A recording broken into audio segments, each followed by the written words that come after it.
ঐকমত্য হলে আগামী মাসেই জুলাই সনদ আশা কমিশনের। বিএনপি চায় বিদ্যমান পদ্ধতিতেই রাষ্ট্রপতি নির্বাচন। 5 আগস্ট সরকারি ছুটির সিদ্ধান্ত। শেখ হাসিনার আদালত অবমাননা মামলার পূর্ণাঙ্গ শুনানি 25 জুন। গুমে লিপ্ত ছিল ভারতীয় গোয়েন্দারাও, জানিয়েছে কমিশন। ইশরাককে মেয়রের দায়িত্ব বুঝিয়ে দেওয়ার দাবিতে উত্তাল নগর ভবন। উচ্চ পর্যায়ের আলোচনা করে শিগগিরই সমাধান, জানিয়েছেন উপদেষ্টা আসিফ। উত্তরায় র্যাব পরিচয় কোটি টাকা ডাকাতির ঘটনায় গ্রেপ্তার 5, 34 লাখ টাকা উদ্ধার। মূল হোতা চাকরিচ্যুত পুলিশ সদস্য। পাল্টাপাল্টি হামলায় কাঁপছে ইরান ইসরায়েল। সিদ্ধান্ত বাস্তবায়নে বেকায়দায় ট্রাম্প। জাতিসংঘ নিরাপত্তা পরিষদের জরুরি বৈঠক কাল। দেখছিলেন ক্রাউন সিমেন্ট সংবাদ শিরোনাম। প্রধানমন্ত্রীর মেয়াদ, রাষ্ট্রপতি ও প্রধানমন্ত্রীর ক্ষমতার ভারসাম্য, রাষ্ট্রের মূলনীতি এবং নির্বাচনী এলাকা নির্ধারণ নিয়ে ঐকমত্যে পৌঁছালেই জুলাই মাসে জুলাই সনদ করা সম্ভব, জানিয়েছেন জাতীয় ঐকমত্য কমিশনের সহসভাপতি ডক্টর আলী রিয়াজ। আর বিদ্যমান পদ্ধতিতেই রাষ্ট্রপতি নির্বাচন সম্ভব বলে বিএনপি মনে করে বলে জানিয়েছেন দলটির স্থায়ী কমিটির সদস্য সালাউদ্দিন আহমেদ। প্রধানমন্ত্রী পরপর 2 মেয়াদে বেশি নির্বাচিত হতে পারবে না, এতে অন্যান্য সব দল একমত হলেও বিএনপি বলছে দুবারের পর 1 মেয়াদ বিরতি দিয়ে আবারও নির্বাচন করতে পারবেন। তবে প্রধানমন্ত্রী ও রাষ্ট্রপতির ক্ষমতার ভারসাম্য আনতে একমত বেশিরভাগ দল। এছাড়াও দ্বিকক্ষ বিশিষ্ট পার্লামেন্টের বিষয়ে সব দল একমত হয়েছে, ঐকমত্য কমিশন জানিয়েছে। মুহিবুল্লাহ মুহিবের রিপোর্টে বিস্তারিত। প্রধানমন্ত্রীর মেয়াদ, সংবিধান ও রাষ্ট্রের মূলনীতি এবং নির্বাচনী এলাকা নির্ধারণ নিয়ে বৃহস্পতিবার ফরেন সার্ভিস একাডেমিতে জাতীয় ঐকমত্য কমিশনের সাথে বৈঠকে বসে 29টি রাজনৈতিক দল। সভার সূচনা বক্তব্য রাখেন ঐকমত্য কমিশনের সহসভাপতি অধ্যাপক ডক্টর আলী রিয়াজ। জানান, সংস্কার কমিশনের সংলাপের পরপরই প্রকাশিত হবে জুলাই ঘোষণাপত্র। দ্বিকক্ষ বিশিষ্ট পার্লামেন্টের কথা নিয়ে আলোচনা করেছি। সংবিধানের রাষ্ট্রপতির নির্বাচন প্রক্রিয়ার যে বিধান আছে 48-এর 1 অনুচ্ছেদ, সেটা নিয়ে আলোচনা হয়েছে এবং এই বিষয়ে প্রায় সকল দলই একমত হয়েছেন যে সংবিধানের 48 অনুচ্ছেদের 1 উপঅনুচ্ছেদ পরিবর্তন করতে হবে। বৈঠক শেষে বিভিন্ন রাজনৈতিক দলের নেতারা জানান, প্রধানমন্ত্রী ও রাষ্ট্রপতির ক্ষমতার ভারসাম্য আনতে একমত বেশিরভাগ দল। যে আইডিয়াগুলো নিয়ে আলোচনা হয়েছে তাতে করে এই আলোচনাও এসছে যে ইউনিয়ন পরিষদের চেয়ারম্যান, মেম্বারগণ, স্থানীয় সরকারের বিভিন্ন পর্যায়ের ইলেক্টেড প্রতিনিধিগণ, পৌরসভা, সিটি কর্পোরেশন সহ জেলা পরিষদ সহ তারা এখানে ভোটার হবেন কিনা, এই আলোচনা ওখানে এসছে।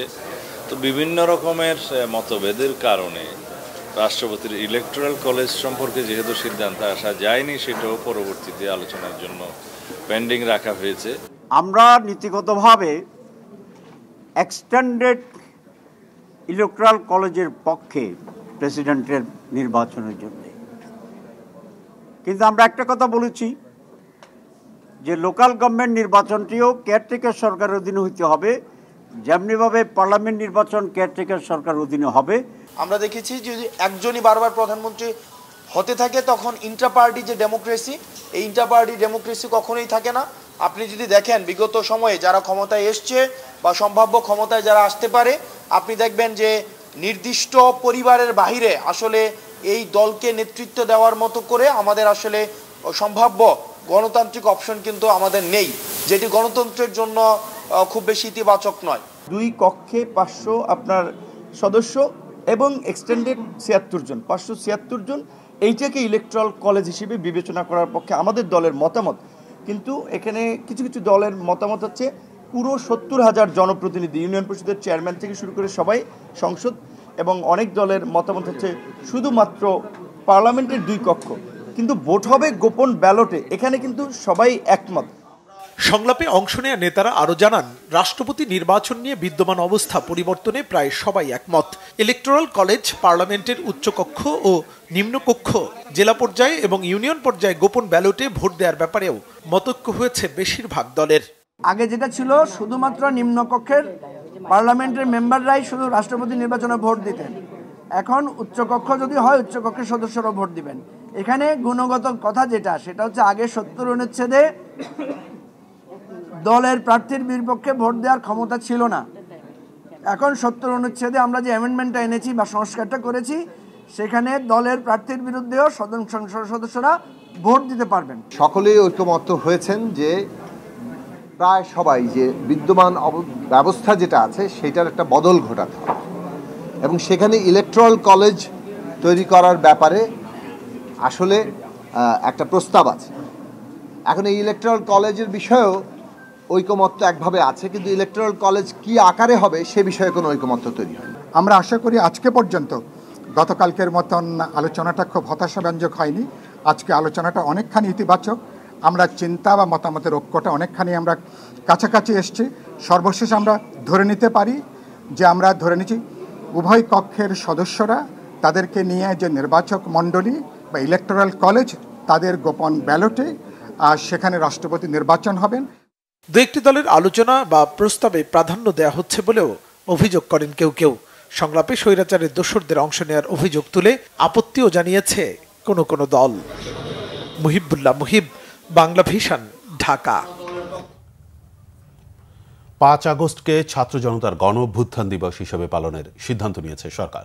প্রধান উপদেষ্টা প্রেস সচিব শফিকুল আলম জানিয়েছেন, এই দিবসটি যাতে জাতীয় দিবস হিসেবে পালন করা যায় সেজন্য উপদেষ্টা পরিষদে আলোচনা হবে।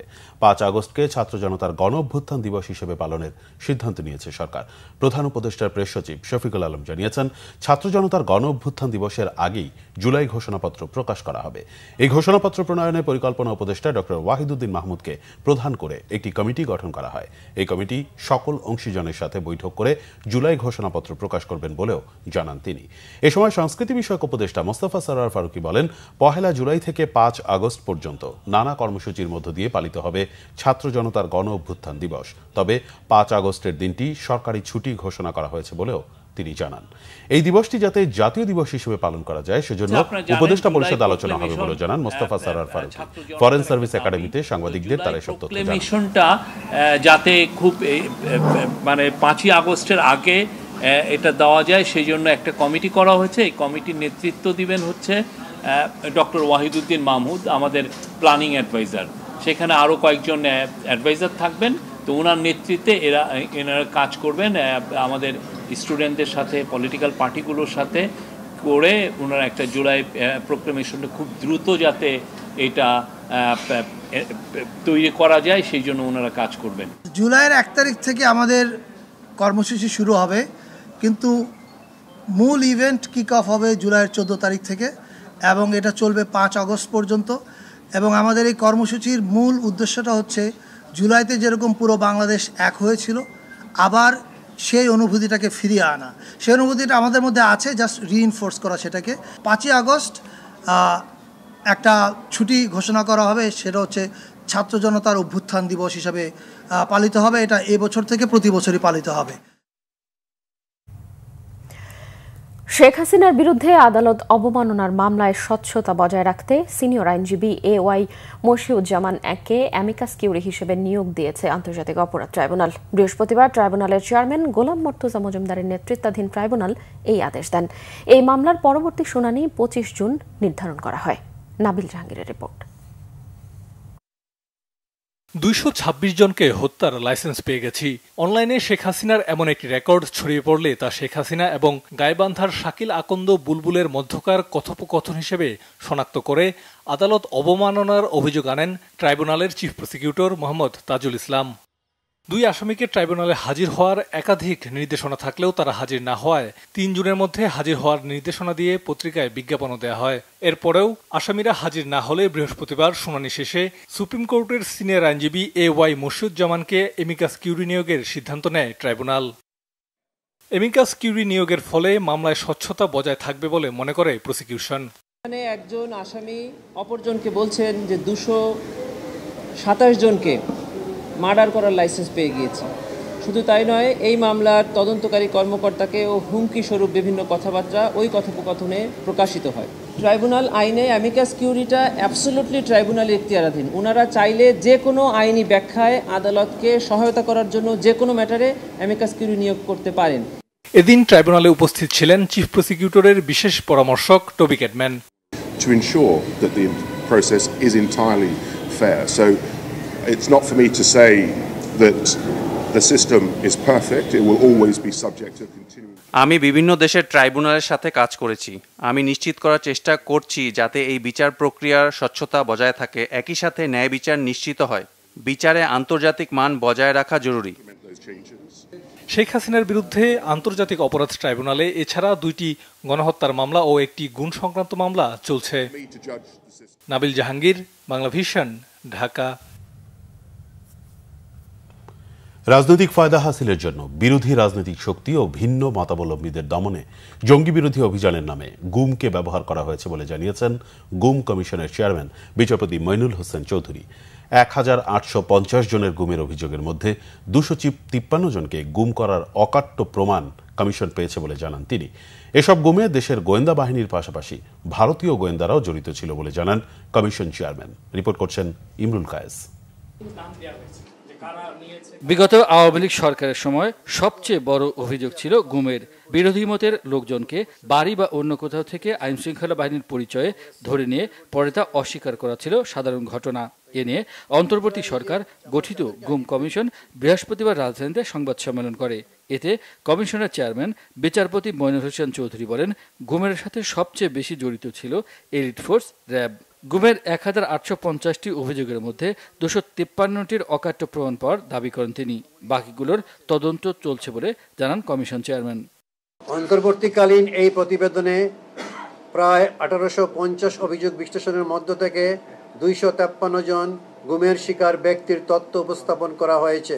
শুধুমাত্র এই 253 জন সমসাময়িক প্রমাণ দাখিল করতে সক্ষম হয়েছেন, বাকিরা হননি।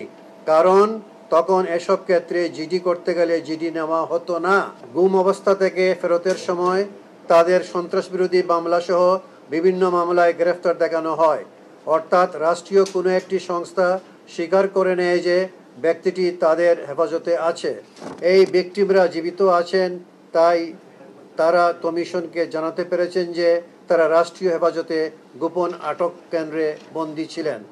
গুমের সাথে বাংলাদেশের পাশাপাশি প্রতিবেশী দেশের গোয়েন্দারাও জড়িত ছিল জানিয়ে তিনি বলেন, ভারতের জেলে বন্দীদের বিষয়ে জানতে পররাষ্ট্র মন্ত্রণালয়কে অনুরোধ জানানো হয়েছে। এখনো যারা পারপিটেটরস অফ এনফোর্সড ডিসঅ্যাপিয়ারেন্সেস তারা এখনো ওদেরকে থ্রেট করতেছে, এবং যে থ্রেট করছে সে আমাদের কাছে অডিও রেকর্ডও আছে। আগে যারা গুমের সাথে জড়িত ছিল তারা এখনো পজিশনস অফ অথরিটিতে আছে বা আপনার বিভিন্ন আপনার পদবিতে আছে বা ক্ষমতায় আছে। তাদেরকে কি করবে বা কি করবে না সেটা সরকারের ব্যাপার, সেটা আমাদের কোনো ব্যাপার না। That is none of our business. গুমের বিষয়ে তদন্ত করতে সারা দেশে 16টি গোপন বন্দিশালা পরিদর্শনের কথা জানান বিচারপতি মইনুল হোসেন চৌধুরী। ইমরুল কায়েস, বাংলা ভিশন, ঢাকা। বিএনপির স্থায়ী কমিটির সদস্য ডক্টর আব্দুল মঈন খান বলেছেন, বিগত সরকার 17 বছরে দেশের শিক্ষা ব্যবস্থা ধ্বংস করে দিয়েছে। গ্রামগঞ্জে স্কুল সরকারি হয়েছে ঠিকই, তবে শিক্ষক শিক্ষার্থীরা ক্লাসে যায় না। এই জন্য তারা দায়ী নয়। আওয়ামী লীগ সরকার জাতিকে মূর্খ করে রাখতে চেয়েছিল বলেও মন্তব্য করেন তিনি। বিএনপির এই সিনিয়র নেতা আরও বলেন, দেশের সাবেক প্রধানমন্ত্রী বেগম খালেদা জিয়া শিক্ষার্থীদের জন্য উপবৃত্তি চালু করেছিলেন, যার সুফল দেশবাসী পেয়েছে। দলের প্রতিষ্ঠাতা শহীদ রাষ্ট্রপতি জিয়াউর রহমানের 44তম শাহাদাত বার্ষিকী উপলক্ষে ঢাকা বিশ্ববিদ্যালয়ে সাদা দলের সেমিনারে এসব কথা বলেন ডক্টর মঈন খান। আলোচকরা বলেন, প্রেসিডেন্ট জিয়াউর রহমান ইসলামী মূল্যবোধের সঙ্গে সামঞ্জস্য রেখে শিক্ষা কাঠামো গড়ে তোলার পক্ষে ছিলেন। এর মধ্যে একটি মূল্যবোধ ভিত্তিক নৈতিক শিক্ষা ব্যবস্থা গঠনের অভিপ্রায়ও ছিল তার। জিয়াউর রহমান ছিলেন দেশপ্রেমিক, দূরদর্শী রাষ্ট্রনায়ক, যিনি শিক্ষাকে জাতি গঠনের মূল উপাদান হিসেবে বিবেচনা করতেন। তার গৃহীত উদ্যোগ ও শিক্ষা বান্ধব নীতিমালা বাংলাদেশের শিক্ষা ব্যবস্থার উন্নয়নে দীর্ঘস্থায়ী প্রভাব ফেলেছে।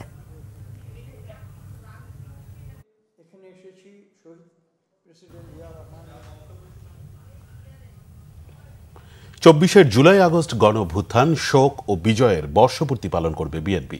নয়াপল্টনে বিএনপির কেন্দ্রীয় কার্যালয়ে এক বৈঠকে সিদ্ধান্ত হয়েছে, জুলাই আগস্ট গণ অভ্যুত্থান, শোক ও বিজয়ের বর্ষপূর্তি পালন শীর্ষক কমিটিতে বিএনপির সিনিয়র যুগ্ম মহাসচিব রুহুল কবির রিজভীকে আহ্বায়ক ও অধ্যাপক ডক্টর মোর্শেদ হাসান খানকে সদস্য সচিব করা হয়েছে।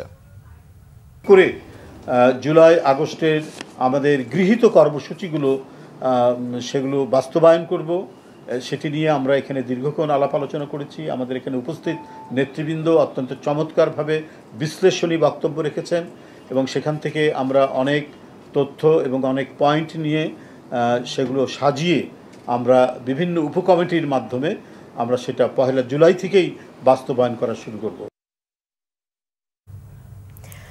বিএনপি নেতা ইশরাক হোসেনকে মেয়রের পদ বুঝিয়ে দেওয়ার দাবিতে গত কয়েকদিনের মতো আজও নগর ভবনে অবস্থান কর্মসূচি পালন করেছে ঢাকাবাসী। এই কর্মসূচিতে অংশ নিয়েছেন ঢাকা দক্ষিণ সিটি কর্পোরেশনের কর্মচারীরাও। এ সময় বক্তারা অভিযোগ করেন, উপদেষ্টা আসিফ মাহমুদ সজীব ভুইয়া ষড়যন্ত্র করে সকল দায় ইশরাক হোসেনের ওপর চাপানোর অপচেষ্টা চালাচ্ছেন। আরও জানাচ্ছেন নিয়াজ মাকদুম। বৃহস্পতিবার সকাল থেকেই নগর ভবনে আসতে থাকেন ঢাকাবাসীর ব্যানারে আন্দোলনে অংশ নেয়া সর্বস্তরের মানুষ। আগ থেকেই এই কর্মসূচিতে যোগ দিতে অপেক্ষায় ছিলেন ঢাকা দক্ষিণ সিটি কর্পোরেশনের বিভিন্ন কর্মচারীরা। আন্দোলনকারীদের সম্মিলিত স্লোগানে উত্তাল হয়ে ওঠে পুরো নগর ভবন প্রাঙ্গণ। তারা বলছেন, উপদেষ্টা সজীব ভুইয়া শপথ ভঙ্গ করেছেন। ইঞ্জিনিয়ার ইশরাক হোসেনের মেয়র পদ নিয়ে তালবাহানা করছেন তিনি। অধিকার বুঝিয়ে না দেওয়া পর্যন্ত আন্দোলন অব্যাহত থাকবে বলেও জানান আন্দোলনকারীরা। বিভিন্নভাবে কালক্ষেপণ করা হয়েছে, নজিরবিহীনভাবে উপদেষ্টারা এ বিষয়ে তাদের শপথ ভঙ্গ করে কথাবার্তা বলছে। সিটি কর্পোরেশনগুলোতে তাদের পছন্দ মতো লোক বসিয়ে শত শত কোটি টাকা বাণিজ্য করবে, দুর্নীতি করবে। সরকার যে কি চাচ্ছে সেটি আমরা বুঝতে পারছি না। ইশরাক এসে ময়লা নিষ্কাশন, আপনার গিয়ে যে মশা নিধন আর পরিবেশ, এগুলার জন্য কাজ করতেছেন। ন্যায্য পানা ইশরাক ভাইকে মেয়রের শপথ পাড়াই, ইশরাক ভাইয়ের দায়িত্বটা বুঝিয়ে দাও। বিএনপি নেতা ইশরাক হোসেনকে মেয়রের পদ বুঝিয়ে দেওয়ার দাবিতে শুক্রবার বিরতি দিয়ে শনিবার থেকে কর্মসূচি চলবে বলে জানিয়েছেন ঢাকাবাসী আন্দোলনের প্রধান সমন্বয়কারী সাবেক সিনিয়র সচিব মশিউর রহমান। তিনি অভিযোগ করেন, উপদেষ্টা আসিফ মাহমুদ সজীব ভুইয়া ষড়যন্ত্র করে সকল দায় ইশরাক হোসেনের উপর চাপানোর অপচেষ্টা চালাচ্ছেন। এই সজীব ভুইয়া নগরবাসীর লাইট বন্ধ করতে চাচ্ছে, ময়লা আবর্জনা পরিষ্কার করতে বাধা দিচ্ছে, বার্থ সার্টিফিকেট দিতে নিষেধ করছে। সব নাগরিক সুবিধা যেটা আসিফ ভুইয়া বন্ধ করেছে, ষড়যন্ত্র করতেছে, এগুলো আমরা প্রতিবাদ করব, এগুলার বিরুদ্ধে আমরা সোচ্চার হব, যাতে নগরবাসী নাগরিক সুবিধাদি পায়। মেয়রের দায়িত্ব বুঝিয়ে দিতে গত 14 মে থেকে আন্দোলনে নামে ঢাকাবাসী। নগরবাসীর সেবা বজায় রাখতে মস্ক নিধন কর্মসূচি সহ নানা কার্যক্রম হাতে নেন ইশরাক হোসেন। নিয়াজ মাকদুম, বাংলা ভিশন, ঢাকা। এদিকে ঢাকা দক্ষিণ সিটি কর্পোরেশন ইস্যুতে উচ্চ পর্যায়ে আলোচনার মাধ্যমে দ্রুত সমাধান হবে বলে জানিয়েছেন স্থানীয় সরকার, পল্লী উন্নয়ন ও সমবায় মন্ত্রণালয়ের উপদেষ্টা আসিফ মাহমুদ সজীব ভুইয়া। সচিবালয় উপজেলা পরিষদের মাধ্যমে নির্মাণাধীন পাবলিক লাইব্রেরির উদ্বোধনী অনুষ্ঠানে তিনি তথ্য জানান। স্থানীয় সরকার উপদেষ্টা বলেন, ঢাকা দক্ষিণ সিটি কর্পোরেশনে নাগরিক সেবা যেভাবে বিঘ্নিত হচ্ছে তাতে এখন আর বসে থাকার সুযোগ নেই। এ বিষয়ে খুব দ্রুত ব্যবস্থা নেওয়া হবে। এ সময় ডেঙ্গু পরিস্থিতি প্রসঙ্গে তিনি বলেন, ডেঙ্গুর প্রকোপ নিয়ে সরকার সতর্ক রয়েছে। জানান, উত্তর সিটিতে সমস্যা না থাকলেও দক্ষিণ সিটি কর্পোরেশনে সংকটের মধ্যেই কিছু কাজ চলছে। এর আগে জুলাই গণ অভ্যুত্থানে শহীদ ও আহতদের স্মরণে 44টি উপজেলায় পাবলিক লাইব্রেরির ভিত্তিপ্রস্তর স্থাপন করেন তিনি। উপদেষ্টা বলেন, উন্নয়নমূলক কাজের সুষম বন্টন নিশ্চিত করতে চায় সরকার।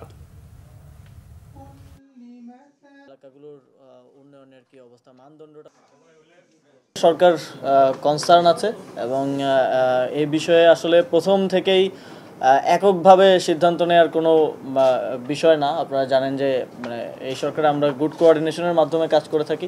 একই সাথে যখন রাজনৈতিক দলগুলোর সাথে আমরা সৌহার্দ্যপূর্ণ সম্পর্কের কথা বলি এবং সেটা রক্ষা করতে গেলে দায়িত্বশীল আচরণ আসলে প্রত্যেকের থেকেই প্রত্যাশিত। আমরা আমাদের পার্টটা দায়িত্বটা পালন করার চেষ্টা করছি, দায়িত্বশীল আচরণ করার চেষ্টা করছি। তবে এ বিষয়ে যেভাবে নাগরিক সেবা আসলে ডেডলকের দিকে যাচ্ছে, এ বিষয়ে আর আসলে চুপ থাকার মতো পরিবেশ পরিস্থিতি নেই এবং সরকারের উচ্চ পর্যায়ে এটা নিয়ে কনসার্ন আছে। সেখানে আলোচনার ভিত্তিতে যেটা সিদ্ধান্ত আসে আমি সেটাই বাস্তবায়ন করব। র্যাব পরিচয়ে উত্তরায় চাঞ্চল্যকর কোটি টাকা ডাকাতির ঘটনায় 5 জনকে গ্রেফতার করেছে পুলিশ। ছিনতাইয়ের মূল পরিকল্পনাকারী পুলিশের চাকরিচ্যুত একজন সদস্য, জড়িত সেনাবাহিনীর অবসরপ্রাপ্ত একজন কর্মকর্তাও। এই ঘটনায় এই পর্যন্ত 34 লাখ টাকা উদ্ধার করেছে পুলিশ। বিস্তারিত ফজলে রাব্বির প্রতিবেদনে। ঘটনা গেল 14 জুন সকাল 9টার। রাজধানীর উত্তরার 13 নম্বর সেক্টরের 12 নম্বর রোড সিসিটিভি ফুটেজে দেখা যায় র্যাবের জ্যাকেট পরিহিত কয়েকজন লোক এক ব্যক্তিকে জোরপূর্বক নিয়ে যাচ্ছেন রাস্তার অপর পাশে দাঁড়িয়ে থাকা একটি প্রাইভেট কারের দিকে। পরে ওই লোকটির কাছে থাকা 1,08,00,000 টাকা ছিনিয়ে নিয়ে তাকে ফেলে যায় দুর্বৃত্তরা। পরে এই ঘটনার সিসিটিভি ফুটেজ সামাজিক যোগাযোগ মাধ্যমে ছড়িয়ে পড়লে শুরু হয় তোলপাড়। অবশেষে এই ঘটনার 5 দিনের মাথায় মূল পরিকল্পনাকারী সহ 5 জনকে গ্রেপ্তার করেছে পুলিশ। বৃহস্পতিবার দুপুরে ডিএমপির মিডিয়া সেন্টারে আয়োজিত সংবাদ সম্মেলনে উত্তরা বিভাগের উপপুলিশ কমিশনার জানান, মূল পরিকল্পনাকারী পুলিশের চাকরিচ্যুত একজন সদস্য। টাকা লুটের পর ভুক্তভোগীকে তুরাগ এলাকায় ফেলে রেখে চলে যায় তারা।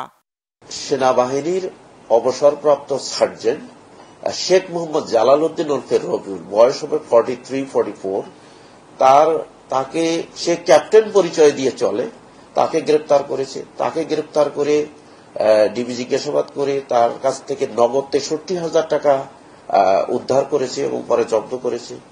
এবং তাকে জিজ্ঞাসাবাদ করে আরো তা জানতে পেরেছে যে সে আরো 12 লক্ষ টাকা ঘটনার পরের দিন ঢাকা ব্যাংকের একটি অ্যাকাউন্টে উত্তরায় সে তার অ্যাকাউন্টে জমা দিয়েছে এবং সেই টাকাটি জব্দ করার জন্য ডিবি পুলিশ আইনি প্রক্রিয়া সম্পন্ন করেছে। সেই টাকাটিও এখন আমরা আইনি প্রক্রিয়া শেষ করে হয়তো আমরা উদ্ধার করব। এই ঘটনায় আর কারা কারা জড়িত সে বিষয়ে তদন্ত চলছে বলেও জানিয়েছে পুলিশ। বাকি টাকা উদ্ধারের চেষ্টা চলছে। ফজলে রাব্বি, বাংলা ভিশন, ঢাকা। মাদক কারবারিদের ধরতে পুলিশ সাহসিকতার পরিচয় দিয়েছে বলে মন্তব্য করেছেন স্বরাষ্ট্র উপদেষ্টা জাহাঙ্গীর আলম চৌধুরী। বৃহস্পতিবার দুপুরে ঢাকা মেডিকেল কলেজ হাসপাতালে আহত পুলিশ সদস্যদের দেখতে গিয়ে একথা বলেন স্বরাষ্ট্র উপদেষ্টা। তিনি বলেন, জীবন বাজি রেখে 3 জন অপরাধীকে গ্রেফতার করেছে ডিবি পুলিশ। জব্দ করা হয়েছে 9,500 পিস ইয়াবা এবং মাদক কারবারে ব্যবহৃত একটি প্রাইভেট কার।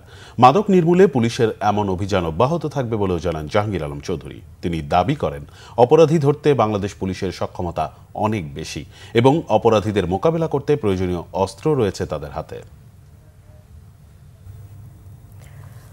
সপ্তম দিনেও অব্যাহত ইরান ইসরায়েল পাল্টাপাল্টি হামলা। ইরানের মিসাইল আঘাত এনেছে ইসরায়েলের একটি হাসপাতাল সহ অন্তত 4টি স্থানে। এতে আহতের সংখ্যা 100 ছাড়িয়েছে। জবাবে ইরানের পারমাণবিক স্থাপনায় আবারও আঘাত এনেছে ইসরায়েল। এ অবস্থায় শুক্রবার ইউরোপীয় পররাষ্ট্রমন্ত্রীদের সাথে বৈঠকে বসতে যাচ্ছে ইরানের পররাষ্ট্রমন্ত্রী আব্বাস আরাঘসি। এদিকে তেহরানের বিরুদ্ধে সামরিক ব্যবস্থার পরিকল্পনার অনুমোদন দিলেও বাস্তবায়নের বিষয়ে সিদ্ধান্তহীন মার্কিন প্রেসিডেন্ট ডোনাল্ড ট্রাম্প। বিস্তারিত মেহরাব হোসেন খানের ডেস্ক রিপোর্টে। পাল্টাপাল্টি হামলার 6ষ্ঠ দিন বুধবার ইসরায়েল লক্ষ্য করে একের পর এক ক্ষেপণাস্ত্র ছুড়েছে ইরান। এই বহরে ছিল হাইপারসনিক মিসাইল। গত 6 দিনের হামলায় এই প্রথম ব্যবহার হয়েছে দূরপাল্লার বিশেষায়িত ক্ষেপণাস্ত্র সিজিল। পরদিন সকালেও ঝাঁকে ঝাঁকে মিসাইল আর ড্রোন ছুড়ে ইসরায়েলের আকাশ প্রতিরক্ষা ব্যবস্থাকে ব্যস্ত রেখেছে ইরান। রাজধানী তেল আবিব সহ ইসরায়েলের মধ্য ও দক্ষিণাঞ্চলের 4টি এলাকায় আঘাত হানে ইরানের ক্ষেপণাস্ত্র। ধসে পড়ে সরকা হাসপাতালের ছাদের একাংশ। অর্ধলক্ষাধিক ফিলিস্তিনিকে হত্যাকে অপরাধ মনে না করা দখলদার ইসরায়েলের দাবি, হাসপাতালে ইরানের হামলা যুদ্ধাপরাধ। চরম ক্ষুব্ধ ইসরায়েলের প্রতিরক্ষামন্ত্রী ইসরায়েল কাটসের অভিযোগ, ইরানের কাপুরুষ স্বৈরশাসক নিজে সুরক্ষিত বাংকারে থেকে হাসপাতাল আর আবাসিক ভবনে হামলা চালাচ্ছেন। ইরানের একাধিক স্থানে পাল্টা ক্ষেপণাস্ত্র হামলায় ক্ষতিগ্রস্তের তালিকায় আছে তেহরানে অবস্থিত পুলিশ সদর দপ্তর আর রেড ক্রিসেন্ট সদর দপ্তর। ইরানও পাল্টা প্রতিরোধে ইসরায়েলের একটি হারমেস ড্রোন ভূপাতিত করার দাবি করেছে। ইসরায়েলের প্রতিরক্ষা বাহিনী জানিয়েছে, বুধবার রাতে তেহরান থেকে 250 কিলোমিটার দক্ষিণে নাতাঞ্জ পারমাণবিক কেন্দ্রে বিমান হামলা হয়েছে। দাবি করা হয়েছে ওই কেন্দ্রটি পারমাণবিক অস্ত্র তৈরির কাজে ব্যবহার হচ্ছিল। হামলা হয়েছে যদিও হামলার 24 ঘন্টা না যেতেই আন্তর্জাতিক আণবিক শক্তি সংস্থা IAEA এর প্রধান রাফেল গ্রোসি জানিয়েছেন, ইরান পারমাণবিক বোমা তৈরি করছে এমন শক্ত কোনো প্রমাণ নেই। CNN-এ দেয়া সাক্ষাৎকারে তিনি দাবি করেন, মূলত হামলা চালানোর যৌক্তিক ক্ষেত্র তৈরির জন্যই এমন অভিযোগ তোলা হয়েছে। এদিকে হোয়াইট হাউসে মার্কিন প্রেসিডেন্ট ডোনাল্ড ট্রাম্পের সংবাদ সম্মেলনে অবধারিতভাবে উঠে আসে ইরান ইসরায়েল পাল্টাপাল্টি হামলার প্রসঙ্গ। এত ধ্বংস, এত মৃত্যু দেখে বিরক্ত বোধ করছি। এখন অনেক দেরি হয়ে গেছে। পরিস্থিতি আর 1 সপ্তাহ আগের মতো নেই। আমি কি করব সেটা কেউ জানে না। এ বিষয়ে আমার পরিকল্পনা থাকলেও তা চূড়ান্ত করিনি। একদম শেষ মুহূর্তে সিদ্ধান্ত নিতে পারি। বর্তমান পরিস্থিতিতে দাঁড়িয়ে আশা করছি খুব ভালোভাবে এই যুদ্ধে জয়ী হোক ইসরায়েল। একই দিন হোয়াইট হাউসের বাইরেও সাংবাদিকদের প্রশ্নে হামলার বিষয়ে সিদ্ধান্তহীন ট্রাম্প দাবি করেছেন ইরানের প্রতিনিধিদের ওয়াশিংটনে এসে আলোচনায় বসার প্রস্তাব দেয়া হলেও এখন অনেক দেরি হয়ে গেছে। ট্রাম্পের এই মন্তব্যের রেশ না কাটতেই শুক্রবার জেনেভায় ইউরোপীয় ইউনিয়নের শীর্ষ কূটনীতিকদের সাথে বৈঠকে বসার খবর দিয়েছে ইরান। বলা হচ্ছে যুক্তরাজ্য, ফ্রান্স আর জার্মানির পররাষ্ট্রমন্ত্রীদের অনুরোধে বৈঠকে বসছেন ইরানের পররাষ্ট্রমন্ত্রী আব্বাস আরাকচি। এই খবরে কূটনৈতিক তৎপরতার উপর ভর করে শিগগিরই পাল্টাপাল্টি হামলা, ক্ষয়ক্ষতি আর প্রাণহানি বন্ধে আশার আলো দেখছেন অনেকে। Mehrab Hussain Khan, Bangla Vision, news desk. Iran ও ইসরায়েল পাল্টাপাল্টি সংঘর্ষে উদ্বেগ জানিয়েছে জাতিসংঘ মহাসচিব অ্যান্তোনিও গুতেরেস। এমন পরিস্থিতিতে আগামীকাল শুক্রবার জরুরি বৈঠক ডেকেছে জাতিসংঘ নিরাপত্তা পরিষদ। জাতিসংঘ মহাসচিবের মুখপাত্র স্টিফেন ডুজারিক জানিয়েছেন, ইরান ইসরায়েল পাল্টাপাল্টি সংঘর্ষে বেসামরিক মানুষের হতাহতের ঘটনাকে মর্মান্তিক এবং ঘরবাড়ি ও গুরুত্বপূর্ণ বেসামরিক অবকাঠামোর ক্ষয়ক্ষতির নিন্দা জানিয়েছেন গুতেরেস। সংঘাতের অবসানে শুক্রবার জাতিসংঘ নিরাপত্তা পরিষদের জরুরি বৈঠকটি হবে স্থানীয় সময় সকাল 10টায়। সহিংসতায় যুক্তরাষ্ট্রের প্রত্যক্ষ অংশগ্রহণের অভিযোগ নিয়ে আলোচনার অনুরোধ জানিয়েছে ইরান। এতে সমর্থন দিয়েছে রাশিয়া, চীন ও পাকিস্তান।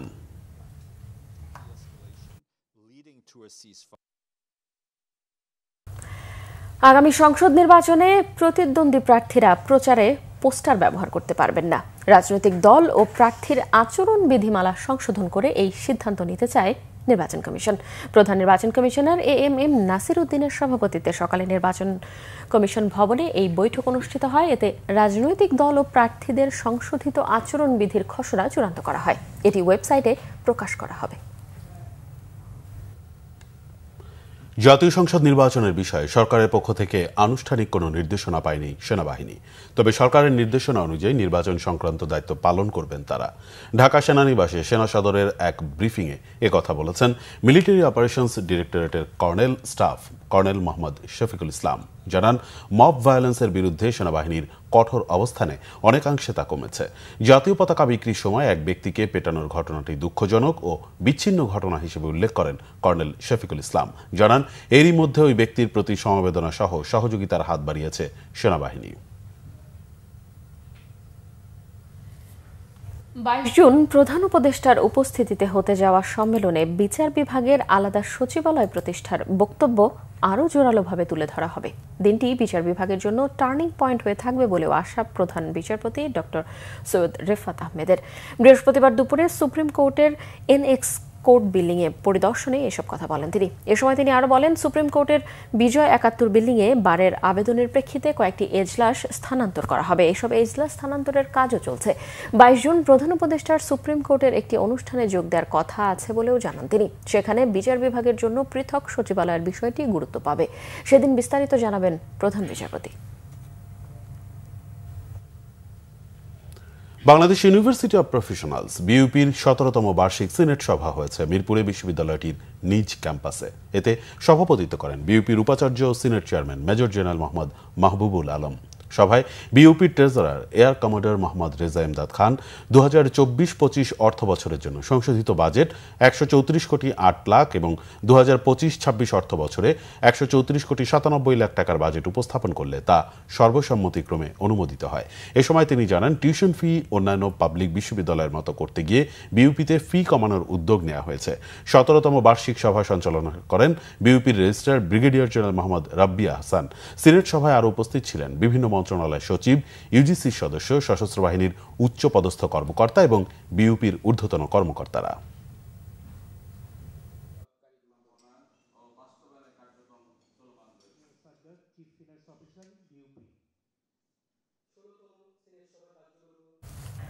সরকারি সেবা নিতে 31.67% নাগরিক ঘুষ ও দুর্নীতির শিকার। 15% নাগরিক সন্ধ্যার পর নিজ এলাকায় চলাফেরায় নিরাপত্তাহীন। এমন তথ্য এসেছে পরিসংখ্যান ব্যুরো সিটিজেন পারসেপশন বিষয়ক জরিপে। পরিসংখ্যান ব্যুরো বৃহস্পতিবার এই প্রতিবেদন প্রকাশ করেছে। দেশের প্রায় 46,000 খানার 18 বছরের বেশি বয়সী 84,807 জনের ওপর গত ফেব্রুয়ারিতে এই জরিপ চালানো হয়। যেখানে সরকারি সেবা গ্রহণ, শিক্ষা, স্বাস্থ্যসেবা প্রাপ্তির অগ্রগতি এবং নিরাপত্তা নিয়ে তথ্য সংগ্রহ করা হয়েছে। অনুষ্ঠানে প্রধান অতিথির পরিকল্পনা উপদেষ্টা ডক্টর ওয়াহিদ উদ্দিন মাহমুদ বলেছেন, সরকারি সেবা নিয়ে সাধারণ মানুষের ধারণা সন্তোষজনক মনে হলেও হয়রানি ও দুর্নীতি গ্রহণযোগ্য নয়। শিক্ষা ও স্বাস্থ্যসেবা নিয়েও বেশিরভাগ মানুষের অসন্তোষ আশাব্যঞ্জক নয় বলেও মন্তব্য করেন পরিকল্পনা উপদেষ্টা। সব ধরনের তামাক পণ্যের দাম ও কর হার অপরিবর্তিত রেখে 2025-26 অর্থ বছরের প্রস্তাবিত বাজেট পাশ হলে তামাকের ব্যবহার ও তামাকজনিত মৃত্যু বাড়বে এবং রাজস্ব আয় কমবে। জাতীয় প্রেস ক্লাবে প্রগতির জন্য জ্ঞান, প্রজ্ঞা ও অ্যান্টি টোবাকো মিডিয়া অ্যালায়েন্স আত্মা আয়োজিত এক সংবাদ সম্মেলনে কথা বলা হয়। সম্মেলনে বলা হয়, সিগারেটের দাম অপরিবর্তিত রেখে প্রস্তাবিত বাজেট পাশ হলে নিত্যপণ্যের তুলনায় আরেক দফা সস্তা হবে সিগারেট সহ সকল তামাক পণ্যের মূল্য। ফলে কর ও মূল্য পদক্ষেপ সঠিকভাবে কাজ করবে না বলে শঙ্কা সেন্টার ফর পলিসি ডায়ালগ সিপিডির রিসার্চ ফেলো সৈয়দ ইউসুফ সাদাতের। অনুষ্ঠানে জানানো হয়, তামাক বিরোধীদের সংস্কার প্রস্তাব গ্রহণ করলে জনস্বাস্থ্য সুরক্ষার পাশাপাশি শুধু সিগারেট খাত থেকেই অতিরিক্ত 20,000 কোটি টাকা রাজস্ব আয় সম্ভব। আরও কিছু খবর নিয়ে এখন একটি ডেস্ক রিপোর্ট। দুর্নীতি বিরোধী জাতীয় সমন্বয় কমিটির মতবিনিময় সভা হয়েছে রাজধানীর পান্থপথে সেল সেন্টার মিলনায়তনে।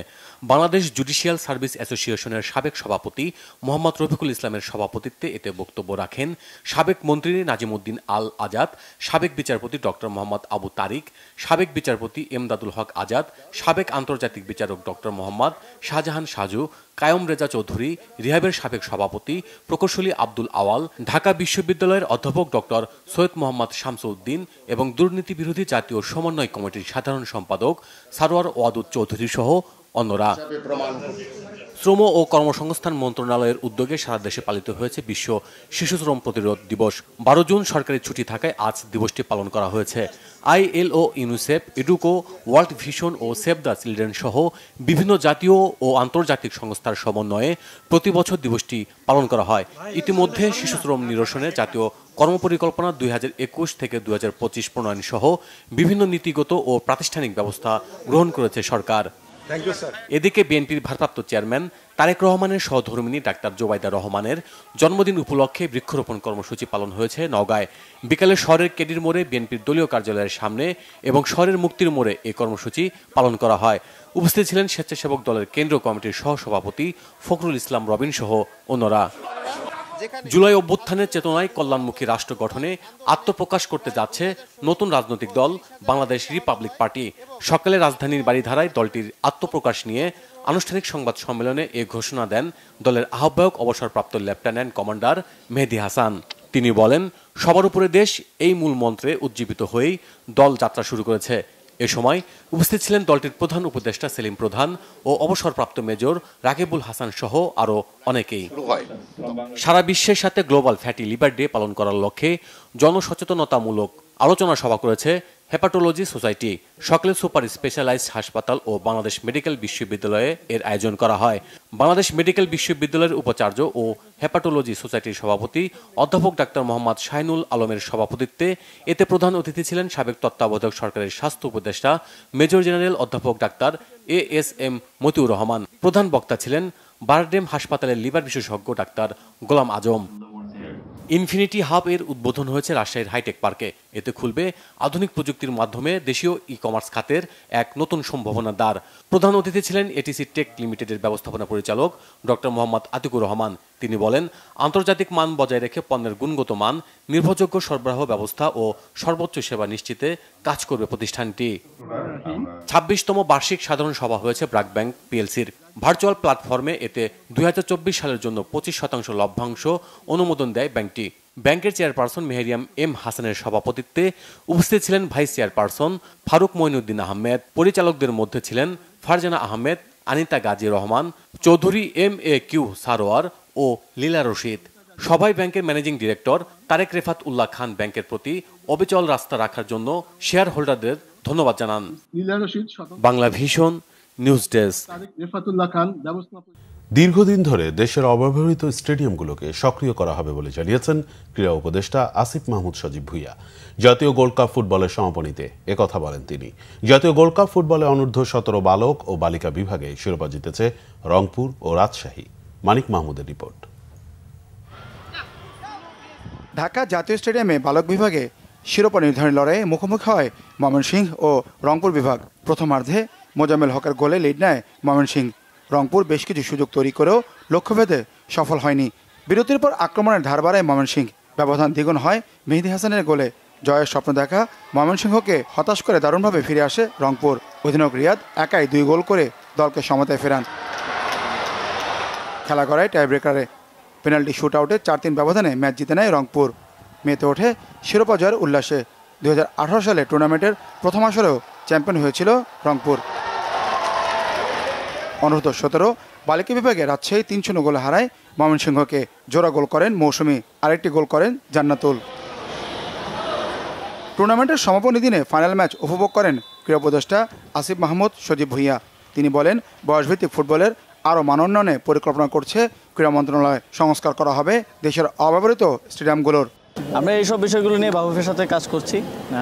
আমরা চেষ্টা করব, কতটুকু করতে পারবো জানি না, তবে অদূর ভবিষ্যতে অবশ্যই আমরা আশা করি যে এই যে জানান দীর্ঘদিন ধরে খেলা হয় না, সেখানে একটা খেলা আয়োজন করতে গেলে ফ্লাডলাইট থেকে শুরু করে অনেক কিছু অব্যবহৃত থাকার কারণে স্টেডিয়ামগুলোর খুব নাজেহাল দশা। তো যখন আমরা খেলা আয়োজন করার উদ্যোগ নিব তখনই আসলে কী কী প্রবলেম আছে, কী কী সলভ করতে হবে সেটা আমাদের নজরে আসবে এবং সে অনুযায়ী আমরা দ্রুত কাজ করে অদূর ভবিষ্যতেই আপনারা দেখতে পাবেন যে যে অঞ্চলগুলোতে আসলে ক্রিকেট এবং ইন্টারন্যাশনাল ক্রিকেট এবং ফুটবল ছিল না, উত্তরবঙ্গে এবং দক্ষিণবঙ্গে বিশেষ করে, সেই অঞ্চলগুলোতে আমরা পৌঁছে দেব। বিভিন্ন ফেডারেশনে অ্যাডহক কমিটি গঠন নিয়ে সার্চ কমিটির কাজের ব্যাখ্যাও দেন ক্রীড়া উপদেষ্টা। ব্যর্থতার দায়ে সমালোচিত বাংলাদেশ ফুটবল দলের কোচ হাভিয়ার কাবরেরা। তাকে রাখা না রাখা বাফুফের দায়িত্ব বলেন তিনি।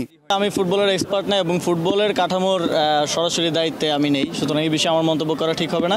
এই বিষয়ে সিদ্ধান্তটা বাফুফেকে নিতে হবে। সার্চ কমিটিটা মূলত ফেডারেশনগুলো পুনর্গঠনের কাজ সম্পন্ন করেছেন। যেই কনস্টিটিউশনাল রিফর্ম, কাঠামোগত সংস্কারের যে কথাটা বলেছিলাম, সেটার জন্য একটু ভিন্ন ফরম্যাটে একটা সংস্কারের জন্য একটা কমিটি করে দিচ্ছি। আমরা আশা করছি 1 মাসের মধ্যেই এই কমিটি রিপোর্ট দেবে এবং সে অনুযায়ী আমরা সংস্কার কাজগুলো। ফাইনাল শেষে বিজয় দলগুলোর হাতে চ্যাম্পিয়ন ট্রফি তুলে দেন ক্রীড়া উপদেষ্টা। মানিক মাহমুদ, বাংলা ভিশন, ঢাকা। সংবাদ শেষ করব আমরা ক্রাউন সিমেন্ট শিরোনামগুলো আরও একবার জানিয়ে। ঐক্যমত্য হলে আগামী মাসেই জুলাই সনদ আশা কমিশনের। বিএনপি চায় বিদ্যমান পদ্ধতিতেই রাষ্ট্রপতি নির্বাচন। 5 আগস্ট সরকারি ছুটির সিদ্ধান্ত। শেখ হাসিনার আদালত অবমাননার মামলার পূর্ণাঙ্গ শুনানি 25 জুন। গুমে লিপ্ত ছিল ভারতীয় গোয়েন্দারাও, জানিয়েছে কমিশন। ইশরাককে মেয়রের দায়িত্ব বুঝিয়ে দেওয়ার দাবিতে উত্তাল নগর ভবন। উচ্চ পর্যায়ে আলোচনা করে শীঘ্রই সমাধান, জানিয়েছেন উপদেষ্টা আসিফ। উত্তরায় র্যাব পরিচয়ে কোটি টাকা ডাকাতির ঘটনায় গ্রেফতার 5, 34 লাখ টাকা উদ্ধার। মূল হোতা চাকরিচ্যুত পুলিশ সদস্য। পাল্টাপাল্টি হামলায় কাঁপছে ইরান ইসরায়েল। সিদ্ধান্ত বাস্তবায়নে বেকায়দায় ট্রাম্প। জাতিসংঘ নিরাপত্তা পরিষদের জরুরি বৈঠক কাল।